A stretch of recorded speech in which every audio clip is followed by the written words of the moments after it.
Hi friends, ಇವತ್ತು ನಾವು ಈ ವಿಡಿಯೋದಲ್ಲಿ ಎಪ್ಸಮ್ ಸಾಲ್ಟಿನ ಉಪಯೋಗಗಳನ್ನು ತಿಳಿದುಕೊಳ್ಳೋಣ. ಎಪ್ಸಮ್ ಸಾಲ್ಟಲ್ಲಿ ಮ್ಯಾಗ್ನೀಸಿಯಂ ಸಲ್ಫೇಟ್ ಅನ್ನೋದು ಇರುತ್ತೆ. ಇದು ಗಿಡದ ಬೆಳವಣಿಗೆಗೆ ತುಂಬ ಉಪಯೋಗವಾಗುತ್ತೆ. ಇದು ರೂಟ್ ಡೆವಲಪ್ಮೆಂಟ್ಗೆ ಹೆಲ್ಪ್ಫುಲ್ ಆಗುತ್ತೆ. ಹೆಂಗಂದರೆ ಈ ಬೇರುಗಳಿಂದ ಮುಖಾಂತರವೇ ಗಿಡ ಅನ್ನೋದು ನ್ಯೂಟ್ರಿಷನ್ಸ್ನ ಅಬ್ಸರ್ವ್ ಮಾಡ್ಕೊಳುತ್ತೆ.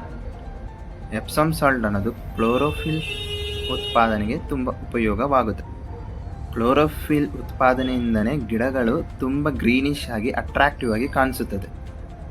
ಇದು ಸೀಡ್ ಜರ್ಮಿನೇಷನ್ಗೂ ಕೂಡ ತುಂಬ ಯೂಸ್ಫುಲ್. ಎಪ್ಸಮ್ ಸಾಲ್ಟ್ ಬಳಸುವುದರಿಂದ ಗಿಡದ ಓವರಾಲ್ ಬೆಳವಣಿಗೆ ತುಂಬ ಚೆನ್ನಾಗಿರುತ್ತದೆ. ಇದು ಫ್ರೂಟ್ಸ್, ವೆಜಿಟೇಬಲ್, ಫ್ಲವರಿಂಗ್ ಪ್ಲಾಂಟ್ಸ್ಗೆ ಕೊಡಬೇಕು. ಕೆಲವೊಮ್ಮೆ ಗಿಡಗಳು ಇದ್ದಕ್ಕಿದ್ದಂಗೆ ಗಿಡಗಳ ಎಲೆಗಳು ಯೆಲ್ಲೋಯಿಶ್ ಆಗಿ ಉದುರೋಗ್ತಿರುತ್ತೆ. ಇದು ನ್ಯೂಟ್ರಿಯೆಂಟ್ ಡೆಫಿಷಿಯನ್ಸಿ ಕಾರಣದಿಂದ ಗಿಡಗಳಿಗೆ ಎಲೆಗಳು ಯೆಲ್ಲೋಯಿಶ್ ಆಗಿ ಉದುರೋಗ್ತಿರುತ್ತೆ. ಈ ಮ್ಯಾಗ್ನೀಸಿಯಂ ಸಲ್ಫೇಟ್ ಕೊಡುವುದರಿಂದ ಗಿಡಗಳಿಗೆ ಯೂಸ್ಫುಲ್. ಎಪ್ಸಮ್ ಸಾಲ್ಟನ್ನು 2 ಮೆಥಡಲ್ಲಿ ಯೂಸ್ ಮಾಡ್ಬೋದು. ಈ ರೀತಿ ಸ್ವಲ್ಪ ಎಪ್ಸಮ್ ಸಾಲ್ಟ್ ತೊಗೊಂಡು ಪಾಟಿನ ಹತ್ರ ಅಂದರೆ ಮಣ್ಣಿನಲ್ಲಿ ಸ್ವಲ್ಪ ಹಾಕಿ ಮಿಕ್ಸ್ ಮಾಡ್ಬೋದು. ಮತ್ತು ಇದು ಫ್ಲವರಿಂಗ್ ಪ್ಲ್ಯಾಂಟ್ಸ್ಗೂ ಕೊಡ್ಬೋದು. ಯಾವ್ಯಾವ ಹೂವಿನ ಗಿಡಗಳಿರುತ್ತೋ ಇದು ಕೊಡುವ ಮುಖಾಂತರ ಹೂವು ಅನ್ನೋದು ತುಂಬ ಚೆನ್ನಾಗಿ ಕಲರ್ಫುಲ್ಲಾಗಿ ಹೂವು ಬಿಡುತ್ತದೆ. ಇದು ಚಿಂತಾಮಣಿ ಹೂವಿನ ಗಿಡ, ಇದಕ್ಕೂ ಸ್ವಲ್ಪ ಕೊಡ್ತಾ ಇದ್ದೀನಿ ನಾನು.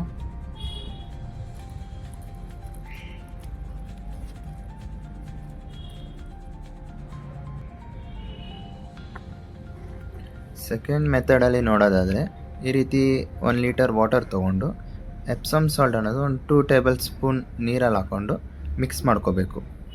ಮಿಕ್ಸ್ ಮಾಡಿ ಅಂದರೆ ಇದನ್ನು ಆಮೇಲೆ ಡೈಲ್ಯೂಟ್ ಮಾಡಿ ಗಿಡಕ್ಕೆ ಡೈರೆಕ್ಟಾಗಿ ಸಾಯಿಲಲ್ಲಾದರೂ ಕೊಡ್ಬೋದು, ಇಲ್ಲ ಗಿಡಗಳ ಮೇಲೆ ಸ್ಪ್ರೇ ಆದರೂ ಮಾಡ್ಬೋದು. ಸ್ಪ್ರೇ ಮಾಡೋದ್ರ ಮುಖಾಂತರ ಕೂಡ ಗಿಡ ಅನ್ನೋದು ಲೀವ್ಸಿನ ಮುಖಾಂತರ ಅದು ಅಬ್ಸರ್ವ್ ಮಾಡ್ಕೊಳುತ್ತೆ. ವಾಟ್ರ್ ಸ್ಪ್ರೇ ಮಾಡಿರ್ತೀವಲ್ಲ, ಅಬ್ಸರ್ವ್ ಮಾಡಿಕೊಂಡು ನ್ಯೂಟ್ರಿಷನ್ಸ್ನ ಓವರಾಲ್ ಗಿಡಕ್ಕೆ ಸ್ಪ್ರೆಡ್ ಮಾಡುತ್ತೆ.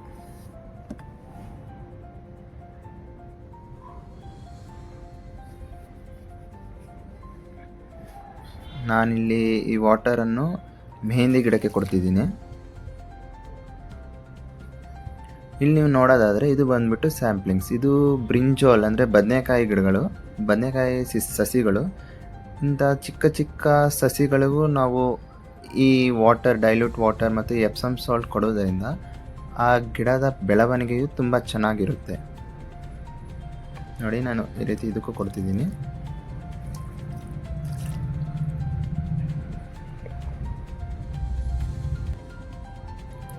ಈ ಪ್ಲ್ಯಾಂಟ್ ಬಂದುಬಿಟ್ಟು ರೋಸ್ ಪ್ಲ್ಯಾಂಟ್. ಇದಕ್ಕೆ ನಾನು ಮೊನ್ನೆನೇ ಫ್ಲವರಿಂಗ್ಸ್ ಎಲ್ಲ ಆಗೋಗಿದ್ಮೇಲೆ ಒಂದು ಸ್ವಲ್ಪ ಪ್ರೂನಿಂಗ್ ಮಾಡಿ ಇವಾಗ ಇದಕ್ಕೆ ಎಪ್ಸಮ್ ಸಾಲ್ಟ್ ಕೊಡ್ತೀನಿ. ರೋಸ್ ಪ್ಲ್ಯಾಂಟ್ಗೆ ಕೊಡೋದರಿಂದ ನಾವು ಈ ರೋಸ್ ಪ್ಲ್ಯಾಂಟಿಂದ ಹೆಚ್ಚು ಫ್ಲವರ್ಸನ್ನು ಎಕ್ಸ್ಪೆಕ್ಟ್ ಮಾಡ್ಬೋದು.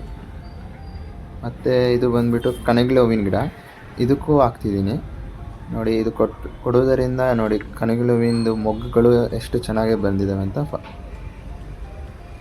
ಇಲ್ಲಿ ನೀವು ನೋಡೋದಾದರೆ ಈ ಗಿಡಗಳಿಗೆ ಎಷ್ಟು ಮೊಗ್ಗುಗಳು ಬಂದಿದೆ ನೋಡಿ.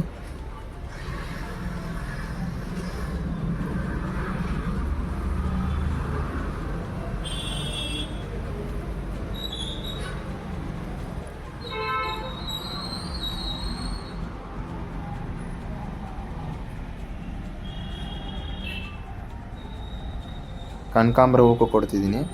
ಇಲ್ಲಿ ನೀವು ನೋಡೋದಾದರೆ ಇದು ಹೀರೆಕಾಯಿ ಗಿಡ. ಈ ಸೀಡ್ಲಿಂಗ್ಸ್ ಅಂದರೆ ಈ ಸ್ಯಾಂಪ್ಲಿಂಗ್ಸು ಕೂಡ ಹಾಕ್ಬೋದು. ಇದಕ್ಕೂ ಕೊಡ್ತಿದ್ದೀನಿ.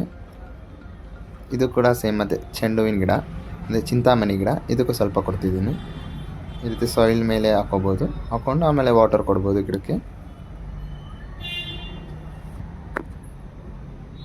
ಇಲ್ಲಿ ನೀವು ನೋಡೋದಾದರೆ ಇದು ಕೆಂಪು ದಾಸವಾಳ ಗಿಡ. ಇದು ನೋಡಿ ಎಷ್ಟು ಚೆನ್ನಾಗಿ ಮೊಗ್ಗುಗಳು ಬಿಟ್ಟಿದೆ.